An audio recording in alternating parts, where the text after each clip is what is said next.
Shalom, jumpa lagi di dalam Renungan Light of Revival pagi hari ini.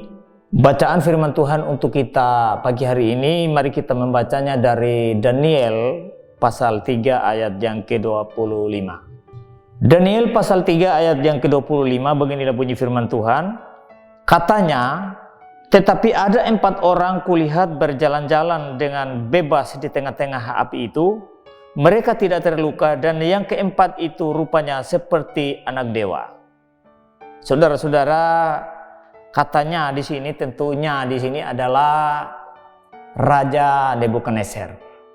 Nah, saudara-saudara, kalau kita membaca cerita ini adalah cerita yang sangat panjang tentang bagaimana seorang raja Nebukadnezar membuat patung emas yang tingginya 60 hasta dan lebarnya 6 hasta.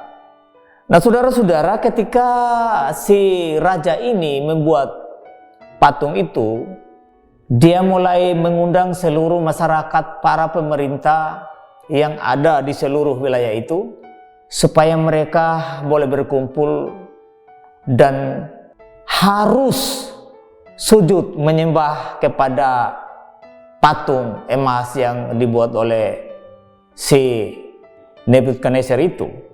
Nah, saudara-saudara, tetapi di situ ada ketiga anak Tuhan, yaitu Sadrak, Mesak, dan Abednego. Nah, itu orang-orang yang sungguh-sungguh percaya kepada Tuhan, iman mereka yang luar biasa. Nah, saudara-saudara, mereka dipaksa supaya harus menyembah kepada patung emas yang dibuat oleh Raja Nebukadnezar ini. Tetapi saudara-saudara, mereka dengan sangat menghormati, sangat menghargai Allah yang mereka sembah, Allah yang Esa, sehingga mereka apapun yang terjadi, mereka tidak akan menerima tawaran atau ancaman dari si raja ini. Nah, saudara-saudara yang terkasih di dalam Kristus, dan pada akhirnya karena mereka tidak menerima, tidak mau menyembah, tidak mau percaya kepada Allah buatan Raja Nebukadnezar, makanya mereka dicampakkan ke dalam nyala api yang menyala-nyala itu. Nah, saudara-saudara, mujizat Tuhan bagi orang percaya ini adalah sangat luar biasa. Kalau kita lihat di sini bahwa ketika mereka dicampakkan ke dalam api yang menyala-nyala itu, tapi mereka tidak, sehelai rambut pun tidak terbakar. Bahkan pakaian mereka kenakan itu tidak ada yang terbakar satupun. Bahkan di dalam nyala api itu, si raja itu melihat ada Tuhan, dan ketiga orang percaya itu di dalam nyala api itu, mereka sedang berjalan-jalan di dalam nyala api itu. Kalau kita membaca ayat kita tadi bahwa mereka ada berjalan dengan bebas di tengah-tengah api itu, mereka tidak terluka, dan yang keempat itu rupanya seperti anak dewa. Dan tentu di sini adalah Tuhan sendiri yang mendampingi mereka di dalam nyala api itu. Apa yang menjadi pelajaran rohani bagi kita dari peristiwa ini, bahwa kalau kita adalah orang yang beriman sungguh-sungguh kepada Tuhan, tentu mujizat-mujizat seperti ini bisa terjadi dalam hidup kita kalau Tuhan kehendaki. Ingat baik-baik saudara, saya bilang kalau Tuhan kehendaki. Jadi di sini bukan setiap orang percaya pasti mujizat Tuhan terjadi dalam hidupnya secara ajaib. Tidak, saudara, kalau Tuhan kehendaki. Jadi saudara jangan berpikir karena saudara adalah orang beriman, saudara mau terjun bebas ke dalam nyala api. Itu namanya gila, saudara. Jadi jangan coba-coba. Tetapi saudara, yang menjadi pelajaran bagi kita bahwa ini satu iman yang luar biasa yang dimiliki oleh ketiga orang ini. Mereka diancam dengan begitu bahayanya, mereka harus dicampakkan ke dalam nyala api. Bahkan dikatakan bahwa di ayat sebelum ayat 25 ini dikatakan bahwa si Raja Nebukadnezar ini, dia akan membuat nyala api itu 7 kali lebih panas dari biasanya. Tetapi saudara-saudara, di sini ternyata ketika mereka dicampak ke dalam nyala api itu, mereka tidak terbakar sedikit pun karena ada Tuhan yang bersama-sama dengan mereka. Karena itu saudara-saudara, jika saudara di dalam hidup ini sebagai orang percaya masih hidup menderita, masih banyak mengalami kesukaran, masih terbakar dengan api-api di dalam hidup ini, tetaplah percaya bahwa pada akhirnya nanti ada suatu kebahagiaan yang kita akan nikmati di surga bersama-sama dengan Kristus ketika iman kita sungguh-sungguh terarah hanya kepada Dia sebagai Tuhan dan Juru Selamat kita.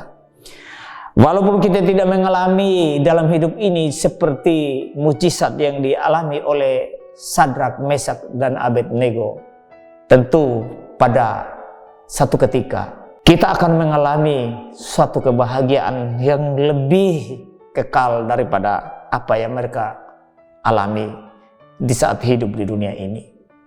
Karena itu saudara-saudara, marilah kita menjadi orang yang sungguh-sungguh percaya, dan ketika kita membaca firman Tuhan malam hari ini merupakan satu teladan iman yang luar biasa bagi kita. Apapun tawaran dunia ini yang menakjubkan bagi kita, mari kita mengingat bahwa kebahagiaan yang ditawarkan oleh dunia ini adalah bersifat semu dan sementara. Kebahagiaan kekekalan pasti kita akan alami ketika kita sudah bersama-sama dengan Kristus di surga. Karena itu, marilah kita melatih iman kita dengan sungguh-sungguh percaya, sehingga apapun yang akan mengganggu iman kita, yang akan menawarkan iman kita, jangan kita tinggalkan dan kita pergi dari Kristus. Walaupun api yang menyala-nyala disiapkan untuk mengancam nyawa kita, biarlah iman kita jangan pernah pudar sedikit pun dari Kristus. Karena bersama Kristus pasti kita akan mendapat kekekalan dalam kebahagiaan.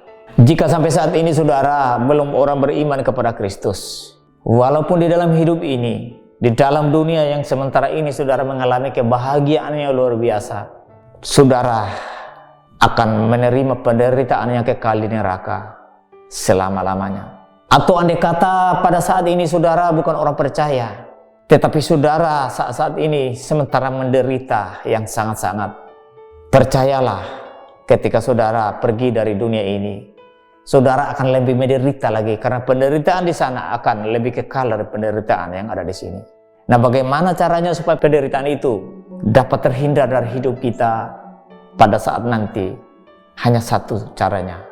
Terimalah Yesus sebagai Juru Selamat dan Tuhanmu. Yakinlah bahwa engkau manusia berdosa yang tidak bisa buat apapun untuk menyelamatkan diri selain dengan iman kepada Kristus sebagai Juru Selamat.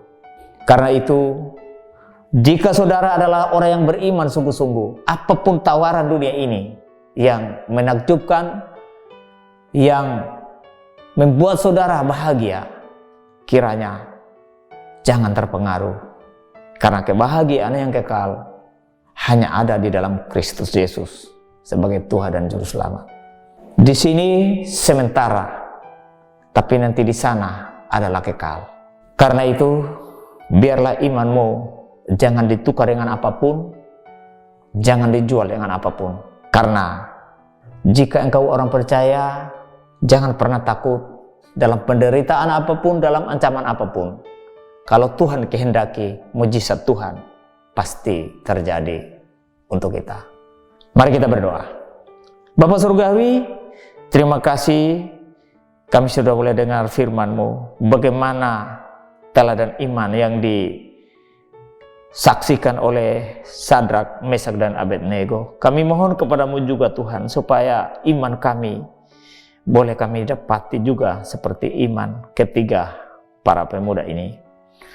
Biar dalam hari-hari hidup kami, dalam penderitaan-penderitaan yang kami alami, biar kami tetap mengharap keajaiban Tuhan, mengharap kuasa Tuhan untuk hidup kami pada akhirnya.